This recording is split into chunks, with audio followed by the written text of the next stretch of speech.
ولله الحمد. قال القصيد شعور يطلع على الشاعر دليل ويتضح للناس دق العلوم وجلها. الهزيلة ما يغني بها كون الهزيل، والجزيلة عند أهلها وهم كفولها. واكثر الشعار في وقتنا حطها بليل، لا لقى له حاجته في طريقه شلها. وجاك يشعب سابقه تعتدل ولا تميل، وصفقت له شلته والقناة احتلها. البيوت مكسرة والهدف ما من حصيل، ويطوي المكره على خيبته ويفلها. واللي قاله عاقل يرشد القلب الهبيل ينصحه ويقول خذ ذي وهذه خلها. لا استفاد من النصيحة ولا صمت جميل. فيه ناس لو تكب القصيد أحسن لها. اي والله. لا بغيت الشعر يبقى الجيل من بعد جيل، وكل مصغولة أهل الصنف قالوا سلها.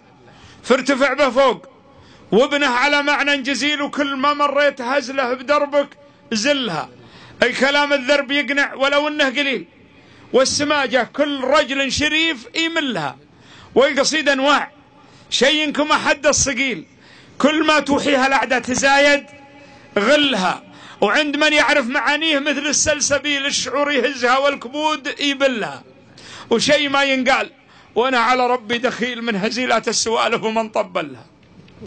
الجواهر في البحر والبحر قاعة طويل، ناس تصلها لك الناس ما تصل لها. ودي أسمعكم اللي نظمت آخر مديل، واعتبرها من جديد البنا في حلها. ننتقيها مثل ما ننتقي طلع النخيل من مطاويح تشابك تحتها ظلها. واسمعوها جعلها تشفي القلب العليل وتنفع اللي دندنت له وهو دندلها. يا مفرط مثل حالي وابو حمل ثقيل، لا تفوتك كلمتي لو سمحت افطلها. والفتن قامت تصبح وتهجدنا بليل، ولا مضت فتنه وراحت تجيك اختلها. وما مضى من وقت عمرك رجوعه مستحيل، لو تمنى اللي مضى والدموع تهلها. ولو تعيش سنين لابد من يوم الرحيل، والمنايا كان ما جات لك ترحلها. واستعد لساعة الموت ما عنها سبيل، ساعة فيها تضيع الهقاوي كلها. ينقطع فيها العمل والنفس فيها يعيل، يوم ينزعها من أقصى الجسد